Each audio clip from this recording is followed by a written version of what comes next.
folks, welcome back to the Podcast Digest. My name's Dan Lizette. This is episode 131. Thank you for taking the time to come back and join me again. Really appreciate it. Got another great interview for you this week. But before we get to that, I want to take just a quick moment. Thank my usual suspects. First of all, of course, those are the Patreon supporters. Got a couple new ones this week. Actually, I think one this week. Believe it or not, guests of last week, Steve Blizzin of Drift and Ramble signed up. So thank you, Steve. Very much appreciate that. And of course, this week's show is also brought to you by this week's show sponsor. That's Podbean. Podbean.com/TPD. You'll learn more about their podcast hosting and monetization, and you'll get your first month for free. So I'll tell you a little bit more about Podbean as we get into the conversation. But first, let's get into this week's show. Let's talk a little bit about my guest this week. My guest this week is a host of a show called Covered that I've been listening to for a good little bit now, and he's doing something I would say actually a little bit similar to mine, which was sort of what drove me to check out this gentleman's show. The show's called Covered. The host is Mr. Harry Marks, and I'll let him tell you all about what his show is about. So without further ado, Harry, welcome to the Podcast Digest. Thank you very much for having me. Thanks for joining me, Harry. Long time coming. I know we've been talking about it for a bit. You were on the short list of people who would always mentioned that they would love to appear, and I've been just putting off, so I apologize. But I'm very thankful to talk to you now because I think we got a lot of cool stuff to talk about. Yes, yeah. Long-time listener, first-time guest. Before we jump into Covered and all that, as you may know from hearing a show or two of mine, my first question's become a standard one now, and I'd like folks to get to know a little bit about yourself personally long before Covered starts. Can you tell folks a little bit who Harry Marks is? Harry Marks. Well, I am a writer from New Jersey. It's not my day job, but it's something that is turning more and more into an obsession. And before I had Covered, I was a co-host with two other people on a very little-known tech show called In 30. And we had a decent little following from Twitter and things.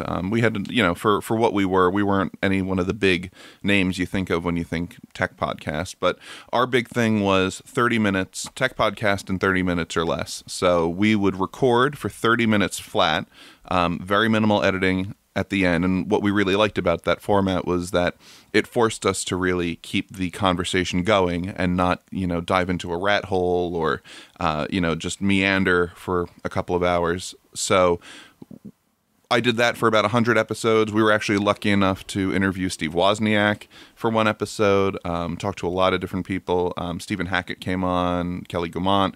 So we had a good time with that one. And then I left because I had sort of gotten tired of the whole tech scene. I ran a blog called Curious Rat. Haven't updated it in years, I would say. And I just sort of fell out of love with the whole tech scene. It got very jaded and very cynical and very toxic, and I just didn't want anything to do with that. And so I ended up funneling my energy into my writing, and I had 5 years ago, I'd started working on my first novel. And so when that wrapped up and I queried it and learned that it was terrible and I should never have done that, I put it in a drawer and I started working on the second one. And so ever since then, I've been working on, getting my writing going and trying to, get an agent and a publisher and all that stuff. So I just finished my fifth novel, working on that with a couple of beta readers. But among all of that, I decided, sort of in a selfish way, that I wanted to start podcasting again, mainly because I was listening to a lot of writing podcasts and I was listening to a lot of book podcasts, but the two never crossed paths really. So you'd have a group of podcasts that were about books people were reading, or they would talk to an author about the book. And then on the other side, you had podcasts about the craft of writing, like Writing Excuses or I Should Be Writing. And those are great in their own respects, but I wanted something that combined the two. I wanted something where I could learn about a book and learn how the person wrote the book. And so I saw this hole there that I thought I could fill with my own show. So I started working on Covered. I had been lucky enough to get an advanced copy of the book Brutal Youth by Anthony Bresnikan, who's a writer for Entertainment Weekly. He was speaking at BookCon several years ago, which is a big book convention they usually hold in New York. And I had asked him on Twitter, hey, I read your book. I loved it. Would you mind coming on as my first guest for my show? And honestly, and I still get this. I've been doing this for over 3 years now. I still get this feeling like someone's going to tell me no. Like, no, you're too big, or you're too small, and I have no use for you. But luckily enough, the literary community is very, very welcoming and very helpful, and totally, because unless you're Stephen King or James Patterson or Lee Child, marketing is a very hard thing for an author. So to give them an outlet to talk about their book and maybe sell a few copies, they're very willing to do. So I like to exploit that. So I bring them on my show and we talk about the book. We talk about the writing process, editing, finding an agent. I talk to people within the industry like literary agents, Jessica Sinsheimer from the Sarah Jane Freeman Agency. Juliana Wilson, who is a producer at Random House Audio, talked about what goes into making an audiobook come to life. That was one of my favorite conversations because I never knew how that whole process came together. So that's where I am now. I have covered, and I have my writing, and that's it.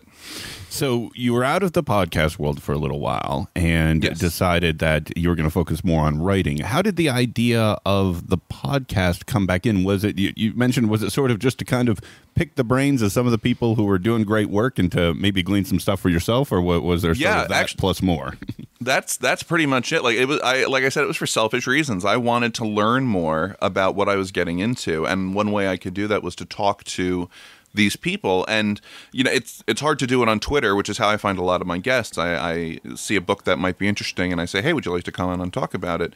But to talk to these people for any length of time just out of nowhere is almost impossible. They don't have that time to spare. But if I can talk to them and learn, and also give something to an audience to learn from, and give these people an outlet to get the word of their book out there, then everybody wins. So I started the show in a big way to help me hone my craft, gain some marketing skills, and get my writing out there as well. So let me ask you about this. One of the things I've always wondered about your show is prep, right? So I prep for my show, but a majority of the prep that I do is convenient because I am probably, I've said this many times, 6 to 8 to 10 hours a day podcast listener. I'm very fortunate to have a day job that allows me to keep earbuds going pretty much all the time. And oftentimes, like you would a musician or a movie, my prep is sort of experiencing what they do. I imagine you do something similar, but there's a lot more time involved with, say, reading somebody's novel or two or multiple works to prep for an episode. What's this process like? Right. So your show comes out once a week, and I would love to do a once a week show, but I can't. Like you, I have a 9 to 5, and I can't always devote that time. So I record my show on the weekends primarily, and I do it every 2 weeks, which gives me enough time to read the book. I commute into New York City for my job, so I have time to read on the train and on the subway, and so I have this time to read, but I also have to work and everything. So the 2 weeks gives me enough time to read the book, or enough of the book to get an idea of what to talk to them about. And I keep a reading journal so I write down questions and ideas I want to discuss. But I don't just leave it at the book. One thing I learned, there's this great show called Between the Covers, hosted by David Naiman. And one thing I picked up from him is he also reads interviews with the author. He reads reviews of the book, and from there he gains some insight into questions he might be able to ask. And so after I started doing my show and listening to his more, I started doing the same. I like to be a sponge with a lot of these interviews. So your show, Fresh Air with Terry Gross, Between the Covers, I like to pull different interview techniques for my own show, but prep is a huge part of my show. I never go into an interview cold. I always have a list of questions that may change during the conversation. That's known to happen because it's a conversation, it's organic, but I never want to be lost for a topic. Yeah, and one of the things I noticed about how you do that, and I think this is maybe more recent, tell me if I'm wrong here, but you almost get in the topic or content-based discussions around sort of what their works are about, which is sometimes the most interesting, at least to me as a non-writer, to kind of see, not you challenge them, that's not the right word, but engage in that conversation and sort of bring out more than what was on the written word. Was that sort of a premeditated decision or just a part of that natural conversation?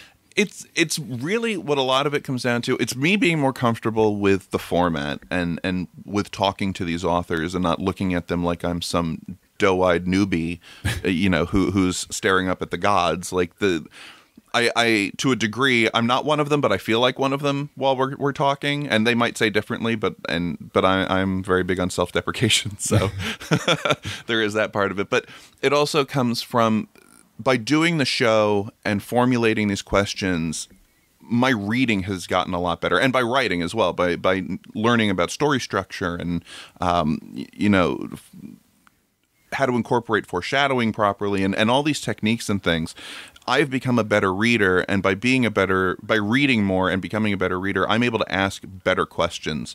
For example, Karis Bray, who wrote the book The Museum of You, she used to be in the Mormon Church, and so the book didn't exactly talk about the Mormon Church, the conversation did drift into that. And I wanted to talk more about that because I like to learn more about the author and their upbringing and how they got into it. And especially with her, you're a woman, you're in that particular church, you're supposed to be one thing and you wanted to be something else. So it gave me an avenue to discuss, her journey and not just talk about the book, but, like the characters in the book, you want to learn the whole backstory.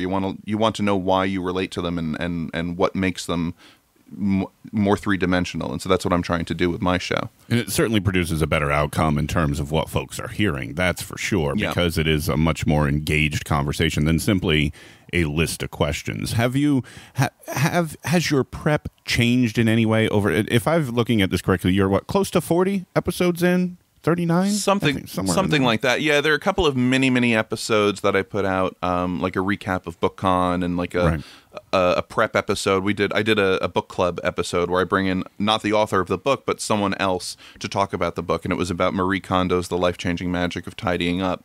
And I brought in another book podcaster, Ann Kingman from the Books on the Nightstand podcast. And so before that episode came out, I released a little 2-minute, hey, if you want to be a part of this, here's what you should look at, read the book, and here's some resources and things like that. So I don't really count those as full episodes. Right. But do you think your prep has changed over time? I'm thinking because I know mine has 131 episodes in, but I'm just wondering from a literary perspective, with a different level of prep required to be able to engage in these type of conversations, have you felt that prep's changed any? Has it gotten more streamlined or more efficient, or maybe has it gone the other way where you've been able to get even more detailed and zero in on what's absolutely essential? The prep has changed. A lot of my early episodes, I basically wrote out the question as I would ask it. Like I would read the question out. And lately, in the last, I'd say, 8 or 9 episodes, I've tried to just... It's sort of like when you're doing a PowerPoint presentation and someone's just reading you the slides. I don't want to do that. And so instead, I'm sort of just putting guide words on the slides so I can riff on them. And that's how I like to approach it. Like, for example, the interview I did with Aaron Mankey, the more recent one, mutual friend of the show. Yes. I was talking to him about lore and everything, but when I was formulating questions, I didn't write out, so, Aaron, tell me about I didn't want to do that. I didn't want it to sound like I was reading a script. And so I just wrote, different ideas and bullet points I wanted to hit on. And if we hit on them, great. And if not, that might have been the most organic conversation on my show I've ever had. It just flowed so nicely. There was so little editing I had to do. No dead air. It was just a really, really seamless experience. So yeah, my prep in more recent times has gotten a lot more conversational. Yeah, and you talk about other interviewers, and I talk about them a lot because I listen to a lot of interview shows, Terry Gross and Fresh Air, Long Form's another one. Of course, I've talked about Marin a million times. I think Marin's a huge influence on me. The Moment with Brian Koppelman. And what I've noticed... Nerdist, too. Chris Hardwick's Nerdist is a great one. And what I've noticed is there seems to be a theme, at least in several of those, at least some of the conversations that really take me aback the most are they talk about the lack of prep, or at least the lack in structure. Maybe not in prep isn't the right word, but in sort of premeditated structure. And I have found myself going away from that as well. And I, like you, what I do now usually is I open up a Google Doc. I put everybody's links in because I'll need those for the show notes later. And then I basically do bullets, right? Couple of high level topics I'd want to touch touch upon, and then from there, they're just basically starting points to wherever the conversation ends up going. Yeah, I don't go into my conversations expecting just anything to happen. Like if you listen to Nerdist, that's a great example. It is a legitimate conversation. Like they were sitting down for a cup of coffee and just talking, or like comedians in cars getting coffee. They just talk about whatever comes up. That's not the kind of show I do, and that's not the kind of show I want to listen to all the time. Sometimes I really want, like Terry Gross, if she has an author on, she's going to talk about certain topics in the book and about the author, and she goes in with an agenda, and not a political agenda, but just, she knows there are things she wants to hit on before the end of the show, and that's how I go into my show as well. I have a list of topics, so even if we don't get to all the questions, the ones I really want to talk about, I'll make sure to touch upon.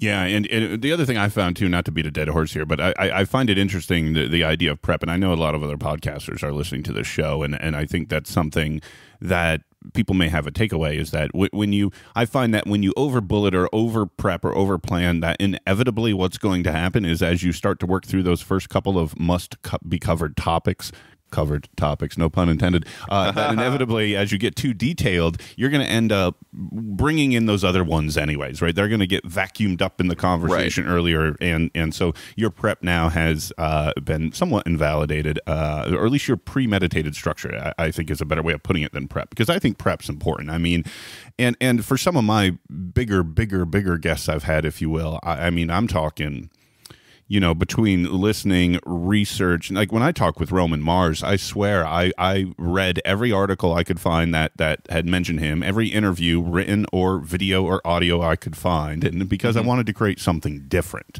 And so that was, the big challenge when you talk with some of these people who've given these conversations. You mentioned, talking with authors who'd been interviewed before. The last thing you want to do is just create a duplicate of what they've already done for your listeners and for their sake. Right, exactly. And when I talk about the books, I want to dive deeper into the books than you might hear in your average like Tonight Show segment or anything. I want to talk about the meanings behind things in a more substantive way. And provide the listener with a reason to pick up the book, not just, it's about a family and their transition through, like, I want them to learn about these characters and feel like by the end of the episode they know these people, and that when they go to pick up the book, they're going to really enjoy it. Absolutely. One thing when you're finding authors and things like that, you mentioned Twitter is a good place for that, but booking is another topic that is a huge hurdle. I've said many times the most difficult thing about what I do. How is it for you, and how do you tackle that?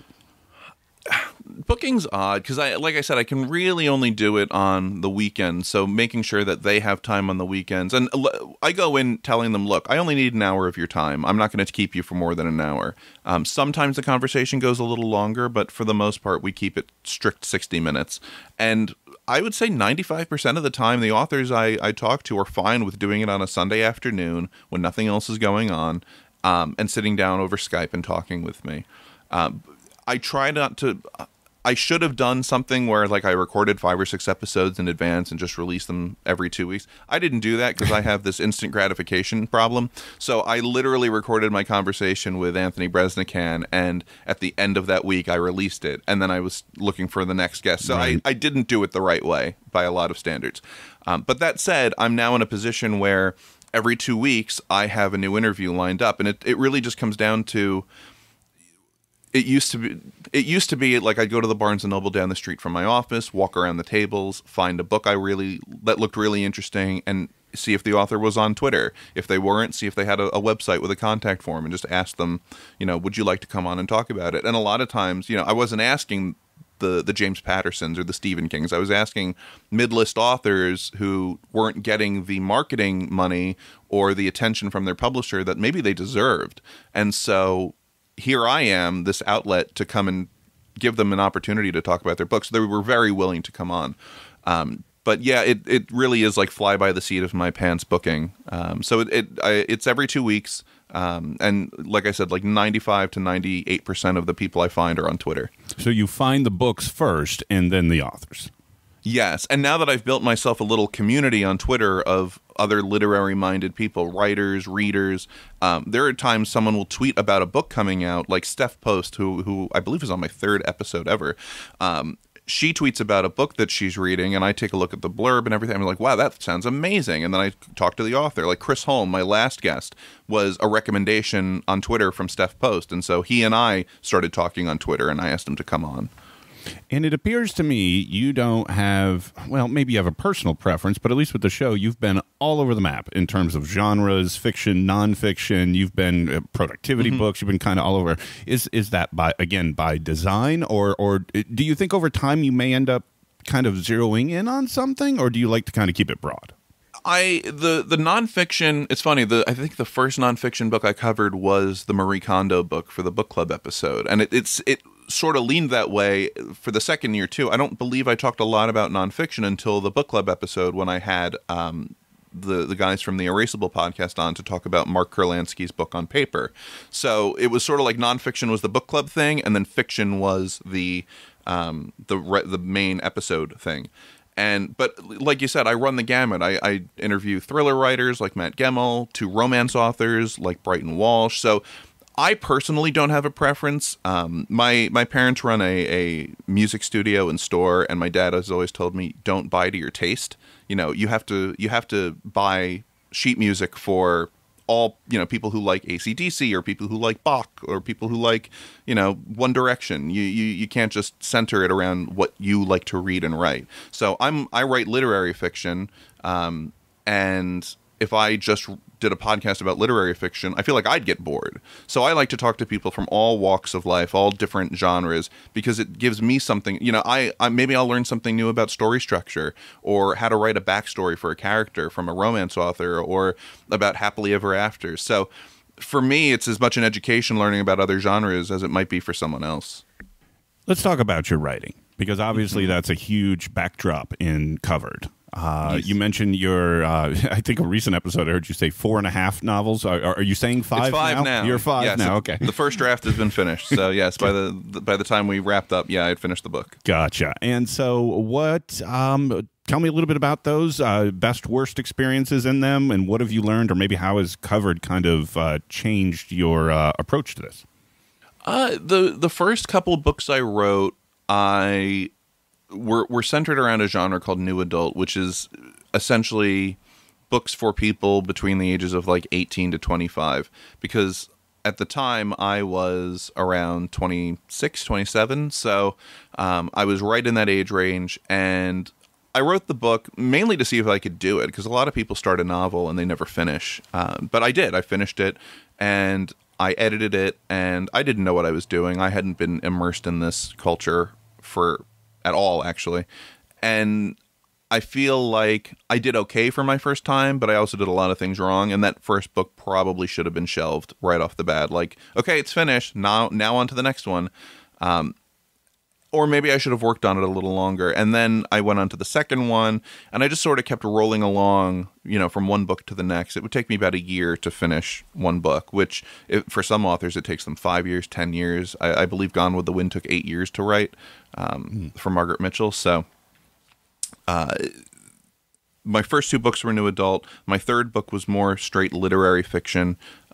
So there was more of a focus on like the character development and the prose and everything, and not so much on plot. It wasn't fast-paced or anything like that. And then this last book I wrapped up is more, it still has a literary flair to it, but it's like an adventure, like a treasure hunting novel. So it's like Da Vinci Code meets National Treasure kind of thing. And I wanted to dabble in that genre too. I don't want to just limit myself to one thing. I had a short story published that was a horror story. So I like to, dip my fingers in a whole bunch of pies while I'm writing. But yeah, every book I write is a new experience. Every book I write maybe I'll write it a different way. I hand wrote the second book, but I typed a lot of the others out in an application called Scrivener on my computer. So the way I write the story changes. The things I learned. Covered has opened me up to not just new things to learn, but also new opportunities to get my writing out there. I was lucky enough, one of my former guests, Andrea Williams, introduced me to her agent. And while she said she really enjoyed the sample I sent over. It just wasn't for her, but she gave me some good feedback on it. So I've now gained sort of a foot in the door with talking with other agents. Jessica Sinsheimer and I talk on Twitter quite a bit. And so I have these growing relationships with literary agents. So I feel like I have my foot in the door in the industry just a little bit, but Covered has really opened me up to, broadening my horizons and not just living in my one little bubble and then sending out a manuscript and hoping it goes somewhere. What was the first time like when you started to hear back from a reader, an actual reader of one of your novels? I've never had a reader of one of my novels, other than like a beta reader, but I don't self-publish. My goal is to be traditionally published. So find an agent, have the agent submit to publishing houses, have a publisher buy it, and then it goes on a bookshelf, that kind of thing. So self-publishing never appealed to me. It's way too much work, and I have very, very strong feelings about seeing my book on a Barnes and Noble bookshelf. So, and I recall from previous episodes. Yes, absolutely. So, that's where I am, and that's not to say there's anything wrong with self-publishing. It's just not for me, and I think that's perfectly fine. It's not everything is for everyone, but people who read my short story really enjoyed it. I had an editor who ended up rejecting it because the story deals with zombies in a way, and zombies are sort of played out right now with all the Walking Dead stuff. But he said, this is some of the slickest copy I've ever read. It's just the zombie things aren't doing it for me, but please feel free to send us your next story. So that was a great thing to hear. And I had my fourth book, was reviewed by an agent, and while she didn't take it on, she said, please keep sending this out. This is important. It's just not working for me. So that was really encouraging to hear. So I get a lot and a lot of rejections, but when I get those rejections that say, you're doing this right, like you're not as bad as you think you are, that really helps keep me going. Here's a question, Harry, and just your thoughts on it. Hypothetically, from what I understand, and I am a super outsider to this world, but hypothetically, couldn't you self-publish and then that raise the visibility, and those decision makers may look differently if they see, 464 reviews in Amazon at a 4.8? Yes and no. Part of the problem with self-publishing, because I write literary fiction, and literary fiction does not do well in self-publishing, it's just a lot of the people who buy the self-published books like to buy into a series. So romance is a great genre for self-publishing. You can build yourself a series very quickly, and give people a back catalog to read, or thrillers, or cozy mysteries, like a Murder, She Wrote kind of story. So those work really well with self-publishing. But the one-off literary fiction book that takes me a year to write, it's not worth it for me to invest all the money and marketing into it for what is probably going to be very little payback. Because outside of my circle of people who might buy the book, your average reader isn't going to pick it up. That's something that would need to be on like a bestseller list, or like a National Book Award short list, or something to give it to elevate it a little more above everything else, which is very, very hard to do on Amazon. And then what was your other part of the question? Well, I was just curious, the concept being that self-driving a visibility concept, I guess, was sort of what I was That's getting right. at. So, interestingly enough, I learned very quickly that unless you are one of the crazy successful people like Andy Weir, who wrote The Martian, which was originally a self-published book, or E.L. James, who wrote the 50 Shades trilogy, unless you are one of those outliers who sells millions of copies on your own, the agents and the publishers don't care. They don't want to hear from you. And once you self-publish that book, it's pretty much tainted goods. So unless you're selling millions of copies and they see a financial need to have you on board, your book can't be. Your book will not be touched by them. Considered tainted because you've already tapped the audience. Well, it's technically published, so there are rights issues. There's a whole rigmarole with the publishing industry that they would have to draft a certain kind of contract or whatever, or the lawyers get involved. It's very expensive for everybody. So if the financial incentive isn't there for them, they'll just ignore it, and maybe, you know, they'll hope you query the next one. Got you. So it actually has a reverse effect of what I've described, as opposed to yeah. If you're thinking of self-publishing in an effort to get a publishing deal, you're doing it the wrong way. Go for the publishing deal first, and then a lot of authors work with a hybrid model, so they self-publish certain things, and then they self-publish other things. Maybe you know, a brand new series that they think they can churn out a little faster and right. make a little more money on the side. I guess that maybe not that specific novel or book, but would the idea of even having a small portfolio there, and then with your next big effort, go to the published approach and point to a portfolio in terms of, you know, audience engagement and success? Well, the portfolio idea in publishing doesn't, unless you have a professional writing credit, like you were accepted to a journal or a magazine, that matters in your query letter. You say, you know, Harry Marks's fiction can be featured on XYZ journal and .com.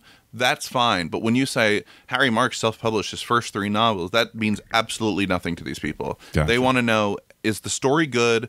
Is it marketable? Can it be sold? And do I connect with it? That's really what matters to an agent and then to a publisher. Ah, see, I'm learning a lot here, Harry.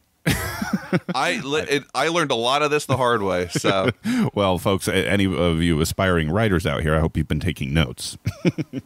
Harry will outline all the pitfalls for you, and you can probably hear more about his journey when you subscribe to Covered.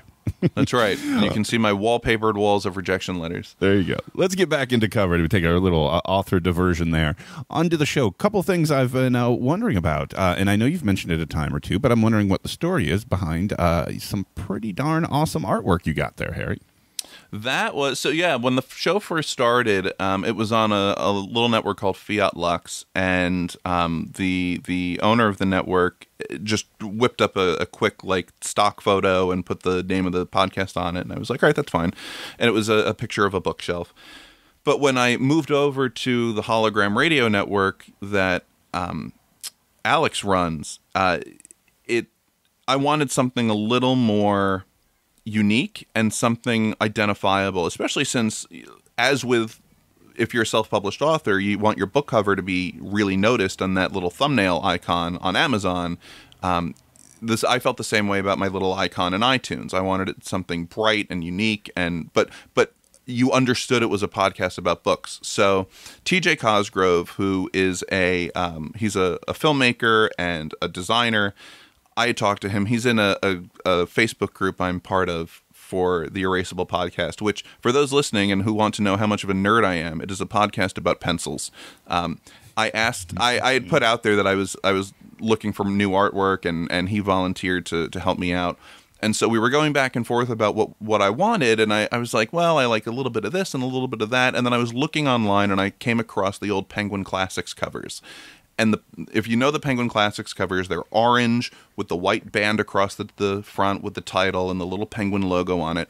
And I was like, that is iconic. That is, you see that and you know exactly what publisher that came from and what you're getting. And I said, I want something like that. So he came back with something very close to, but not exactly, because of copyright infringement, very close to the Penguin Classics cover. So hopefully, if you're a reader and you come across my artwork, you'll recognize the motif we were going for.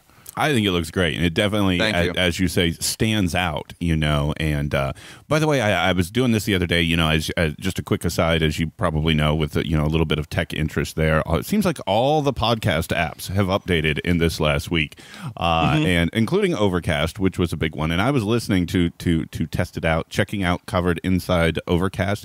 That's a real nice fit, just in terms of visuals, by the way, for what it's worth. Well, yeah, especially with the orange, it works really well. Yeah, it blends in. It's almost like it's like part of the app. It looks great. Yeah, I love orange. One of my favorite pens in my collection is an orange Lamy. It's like metallic orange, and it reminds me of the General Lee from the Dukes of Hazzard, and also my favorite television movie car ever. But another podcast I listen to, and even nerdier, it's about pens. The Pen Addict. Their whole motif is orange, and so for me, orange is where it's at. Yep, familiar with the Pen Addict. All my buddies over at Relay FM, I've gotten close. I'm probably 50% through the hosts over there in terms of prior guests. So yeah, I've seen your catalog. Yeah, I keep telling Mike my goal is to get everybody. But speaking of Overcast, Marco, I've had invitations out about 100 times. And speaking of booking, hasn't yet come to fruition. But maybe now that 3.0 for Overcast is out, maybe you'll have some time. We'll see. Yeah. We'll see. So a couple other questions about the show here. You're using season format. I am. One thing I didn't like with a lot of other podcasts, and nothing wrong with it if it's what you want, because you use this format as well. But once you get up into like the hundreds episodes, it gets unwieldy for me, and I feel like doing seasons provides me a way to keep better track of who I'm talking to. If I want to design a theme around a season, I can. Like maybe I want to do an entire season of romance authors, or an entire season of literary authors, or even an entire season of book club episodes where we just talk to random people about books. I can do that a little easier. And also, when it comes time to take a break, which I tend to do in the summer, because there's a lot of stuff going on with family trips and things, I can end the season before the break and then come back in September when school starts up again with a brand new season. It just gives me a little more flexibility that way. Yeah, no, I completely understand it. I've always found it an interesting decision. Especially, it seems to be the more modern approach is a season approach. And if for some reason in the future I decide I don't want to do it anymore, let's say if I were doing it the other way and I was at maybe episode 57 and I wanted to get to episode 100 and stop, I'd have to wait until I got to episode 100 or some nice even number. Doing it this way, I only do about 14 episodes a season, so I do it about 8 or 9 months out of the year. I can get to the 14 episodes and say, all right, that's it. This is the end. And there's a nice clean 4 or 5 seasons or 6 seasons that people can go back and listen to. Well, and it gives you that opportunity, right? I mean, one of the things you and I were chatting real briefly before we hit record was, the idea, and I sort of brought it up in booking, right? What I've done now is sort of challenge myself. I'm something like 58 or 59 episodes in a row of continuous Sunday releases. And now what I've done is I've self-imposed a pressure on myself and created an expectation of every Sunday. Now, that's good in one sense, but it also really applies a pressure to what I need to do. And I don't have a, hey, May 31st, this will end and I will see you back in August or something. I don't have that currently, and my audience doesn't expect that. Now, that said, I'm sure I could take a week here or there off and, the place isn't going to burn down. But, I'm not sure that I ever would have done the season thing, even if I had the chance to go back. But I can certainly see the merits of that approach through and through.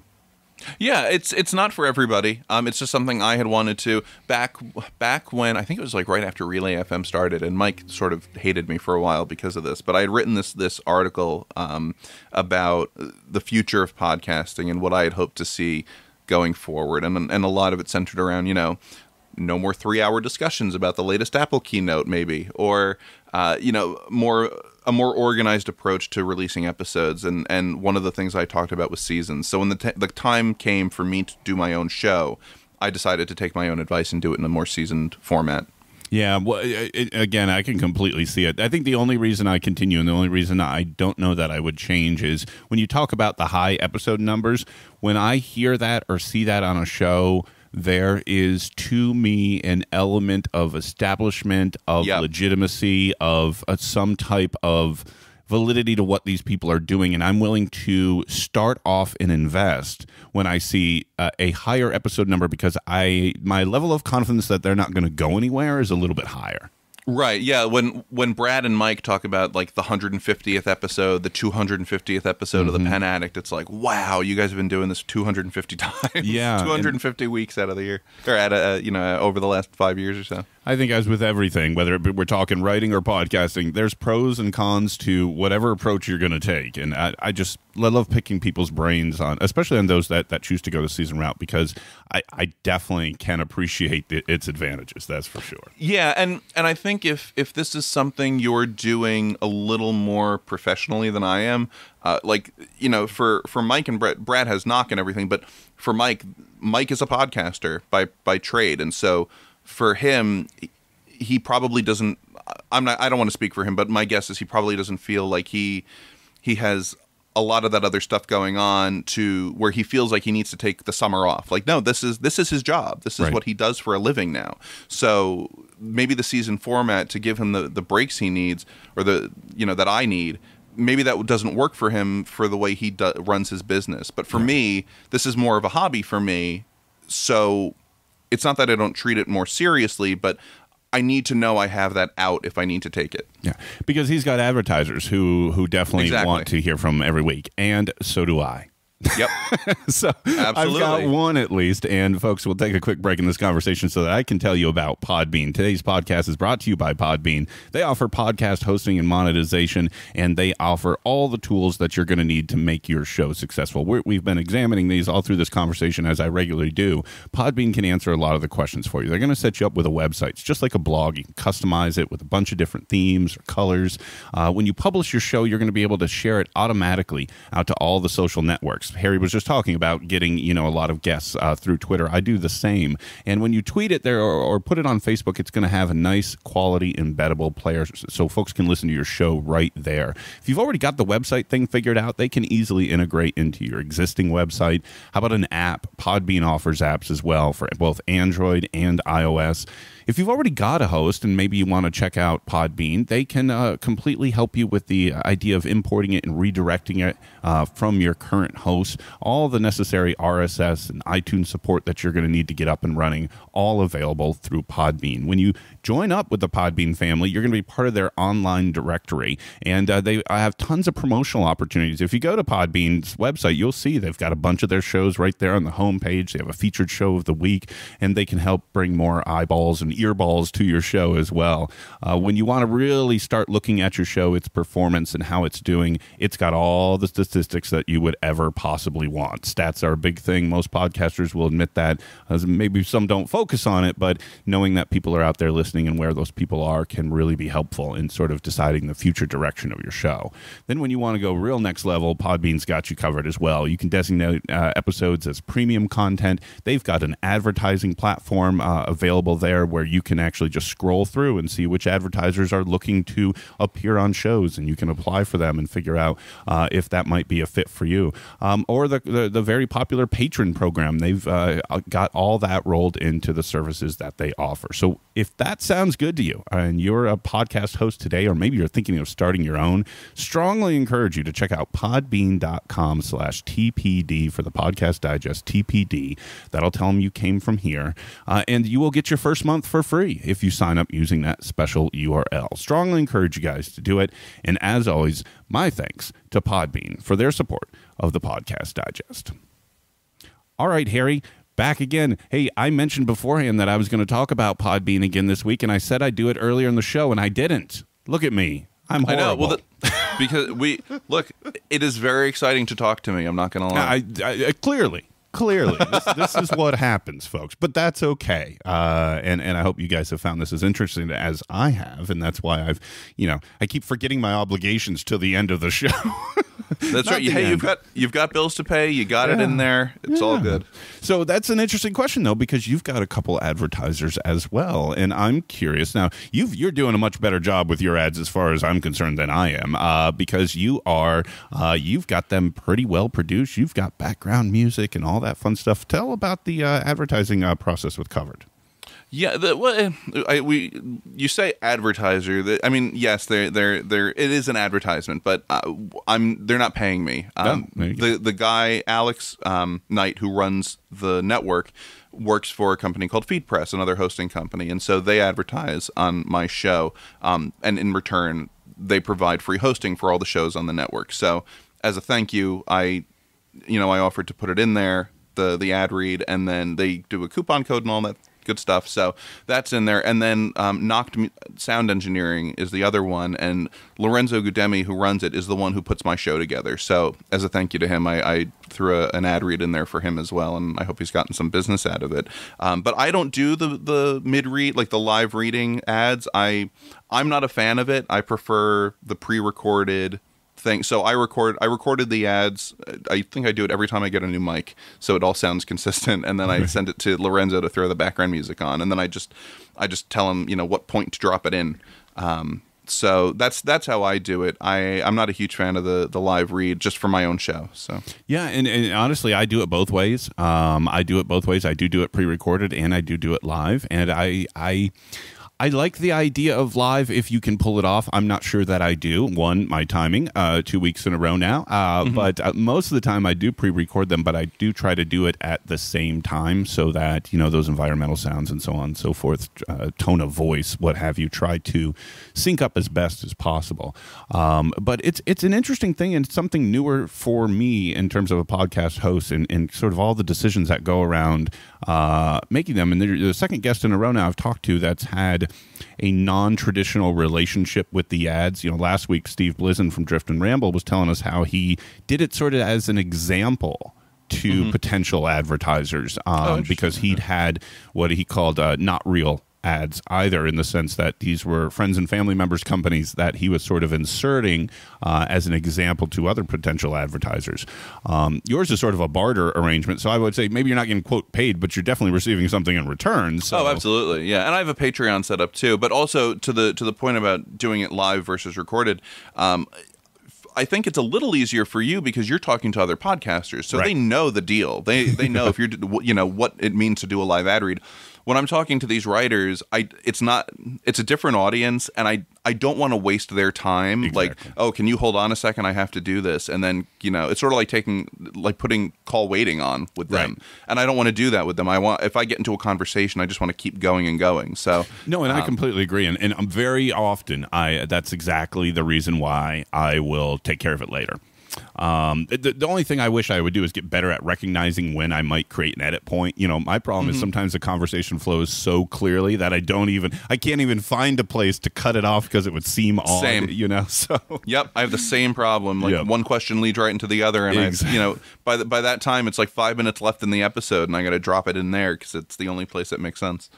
It's fun times, isn't it? Yep. this whole world of and it's funny because I know a lot of other podcasters out there. It's one of the ones I think we're even in your arrangement and in the one I have. Honestly, I think we're super lucky to even be in the position we are, to be either receiving something in return or payment or what have you, because there are so many shows out there who would die to be able to have an advertiser out there, and there's a lot of people working on that. There's a lot of different apps and services and backends trying to kind of solve that problem. I know Blueberry just came out with something that I've not looked into, but I know that they are exploring it. I believe Stitcher's trying something as well to kind of bring some of the smaller shows into the fold on that. It'll be interesting to see what happens in the future with sponsorships, revenues, in the independent podcast scene. Yeah, absolutely. I get sort of frustrated with the current setup because it's very geared toward the enormous podcast networks and also the radio networks who think of themselves as podcast networks. So like when I see This American Life is not a podcast. It's a radio show they release as a podcast. And so when I see that kind of thing, I feel like there's less in the pot for us to take because they're taking it, kind of thing. Well, yeah, and it's the exact same thing. It's the idea of what gets released in a movie theater versus what's on YouTube. Right, exactly. It's the same type of thing, or we were having the conversation about publishing, right? Whether you're talking about self-publishing or going through an actual publishing house. There's that scope and scale in every medium, every form of entertainment, and I don't think it's that different. Here, now there's, professional YouTube videos. There's, professional, the professionals make their way into all these different mediums, whether we like it or not. And the idea is sort of I tell people all the time that I'm actually working with a guy right now who's kicking around the idea of starting a show. And I said, look, don't do it because you want to become famous or rich. Do it because you love it. That's the same advice for becoming a writer. Don't do it if you want to be the next Stephen King. Do it because you love to write. That's the only reason to ever do it. There's no money in it. Yeah, exactly. Right. It's a passion project, and if someday it ever turns into more, then count yourself among the lucky. And that's sort of what I was saying earlier. Absolutely.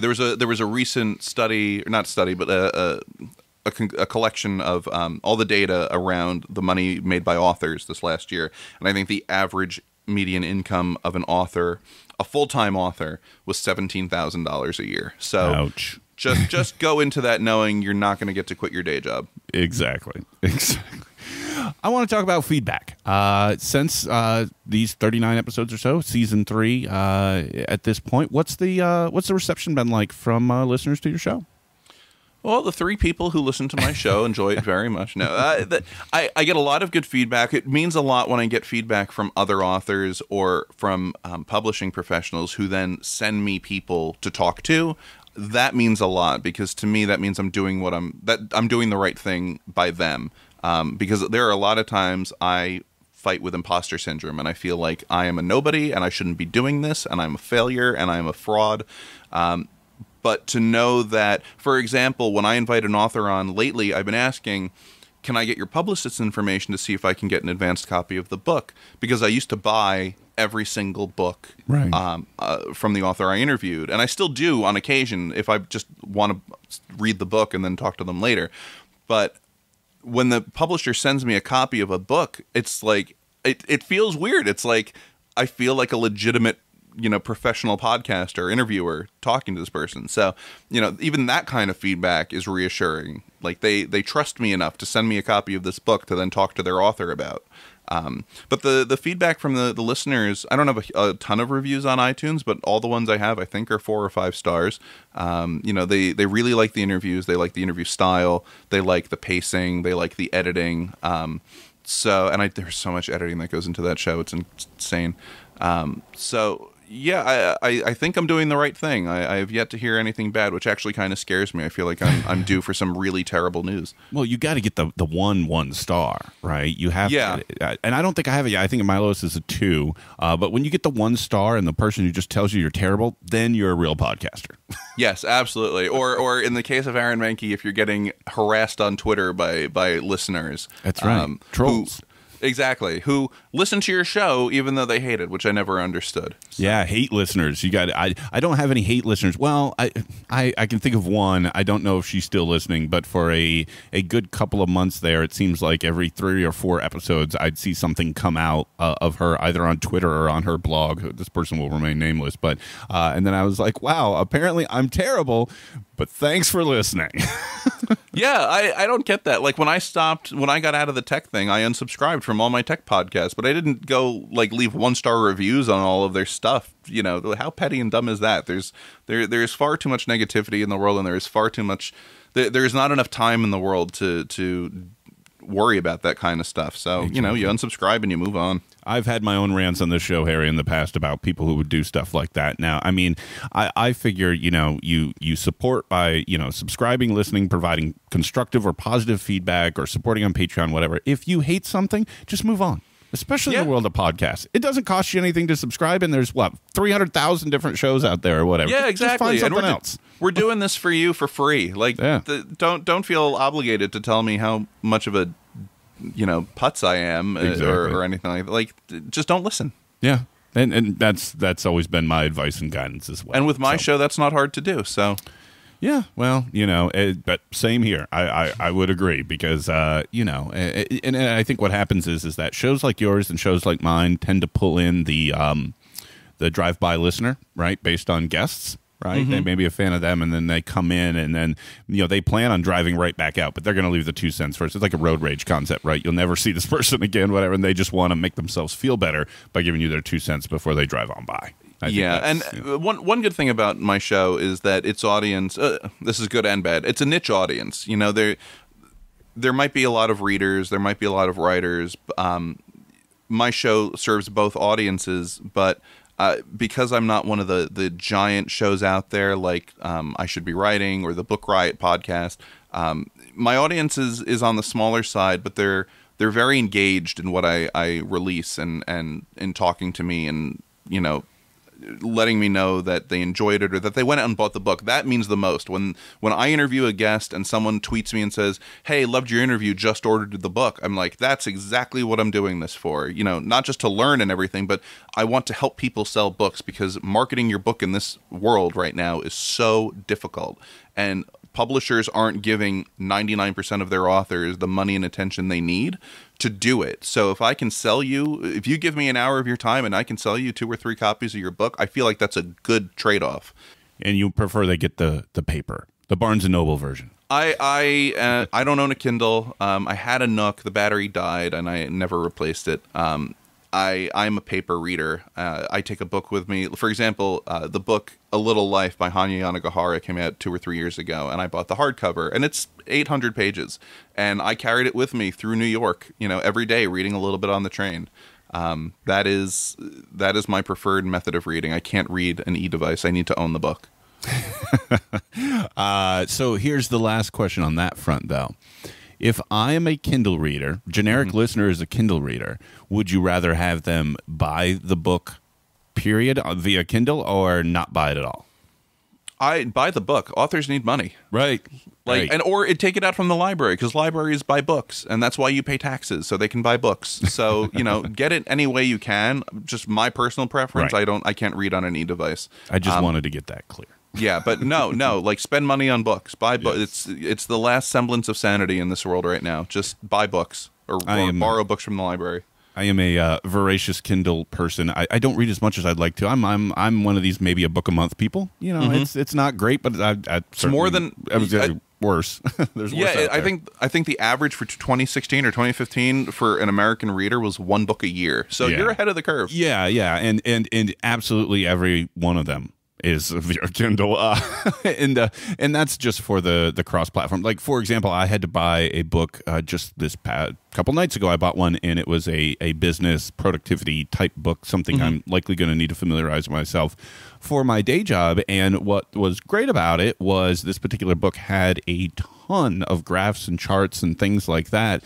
And when I decided to put the Kindle down and bring it up on my iPad, and holy mackerel, this was perfect. There was website links linking you out to different charts. There were, every time it mentioned a different chapter, you tap on the link, you zoom over to that chapter, and it was great on the iPad. Whereas the Kindle itself, you didn't get much of that. And so that's one of the beauties I think about the particular medium is, especially when you're talking about something that's educational or business or reference, when you can link out to videos and charts and graphs. To me, it just rounds out the experience so much more. For me, if I was reading the paper book version of this, I'd then have my iPad open, Googling this stuff anyways. Right, but on the other side of that, if you have to flip back and forth, for example, if you're reading Infinite Jest, which is all about the footnotes and the appendix, you're flipping back and forth from the front of the book to the very back of the book. And so doing that on a Kindle, trying to jump back and forth can be very difficult. But, you look at what Amazon is doing with Audible, and if you buy the audiobook and the Kindle edition,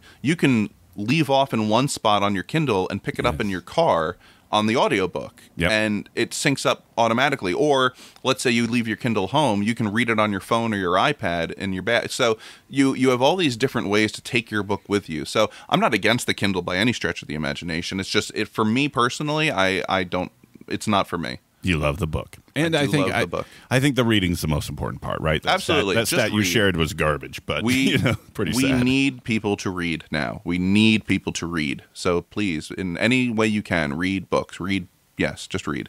Well, that topic and these type of conversations are exactly what Harry Marks is delivering every other week on Covered. And folks, you should be checking it out. Whether you're an author, whether you're a reader, whether you're a voracious reader or not, or just want to hear great interviews, Harry's doing a wonderful job over there. So, Harry, if folks want to go and do that, how can they do that? You can listen to the show. It's on iTunes. Just search for Covered. Or you can go to hologramradio.org/covered. Perfect. And we're actually, we're a small but growing network. We have a brand new show called Serial Sommelier with Dave Kalo, who used to host the Homework podcast with Aaron Mankey. And he basically watches Saturday morning cartoons and then recommends a breakfast cereal to go with it. So I was sitting here wondering when somebody would do that, because it's just such a need.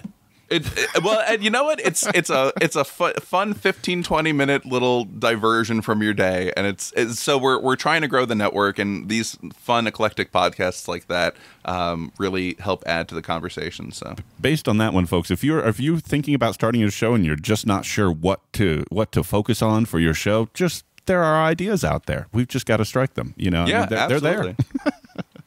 And you're on the tweets, right? I'm on the tweets. My personal account is at HCMarks, and my covered account is covered_FM. And Harry's a great follow, folks. He gets himself worked up a little bit sometimes, but that in and of itself is worth watching. Yes, the current political climate has made me very angry, so I've been very angry on Twitter. But but I also tweet about writing and my process there. So Harry anger tweets, and it's a good follow for sure. Yeah, we're right into like rage tweeting territory. There you go. That's for sure. I will say this: there's a great book if you're interested in learning more about podcasting and specifically with regard to interviewing. It's called Herd Mentality, HERD Mentality, an A to Z guide to take your podcast or radio show from idea to hit by Celeste Headley. I believe she worked in public radio. I actually learned about this book on the podcast The Pub, where the host Adam Ragusa talked to her about like interviewing do's and don'ts, and I learned a lot from that conversation and an article she wrote about like the top 10 questions you don't want to ask in an interview. But that's a great resource if you're looking to get into interviewing or starting your own interview show. I would definitely get that book. I think it's only available on Amazon, but I'm a little scared. Top 10 things you're not supposed to ask. I'm afraid 130 episodes in, I might go listen to that and realize I've been doing like 4, 5, 6 of them. And I still find myself doing it. For example, asking 2 questions at once, or asking a question and prompting them for the answer. Like, so Dan, when you talk to someone about their podcast, do you like to do X or do you prefer to do Y? Oh, I do that. They ignore. I still do it all the time too, and so they ignore the first part of the question and they only answer the last part of the question. So, yeah, there's a lot of stuff in there that was a big help, and I still find myself stumbling over it, but it's a good resource. Awesome. Well, Harry Marks, thanks for joining me on the Podcast Digest. This was a blast. Yeah, same here. This is great. Thank you so much for having me on. Folks, those links will all be in the show notes as always. If you enjoyed the show this week, share it on those tweeters or on your Facebooks or your Snapchatters, whatever you like. Tell a friend in person, even better. Grab their phone, click on the podcast icon, and subscribe to the Podcast Digest. And I would like to take just a moment as well and thank again this week's show sponsor, podbean.com/TPD. You'll get your first month for free, and they'll know you came from here. So tell a friend about the Podcast Digest. Go over, subscribe, and check out Covered. You'll enjoy them, enjoy the work that Harry's doing. I know that I've been, and go follow Harry on the Twitters, that's for sure. That'll do it for episode 131, folks. Until next week, my name's Dan Lizette for the Podcast.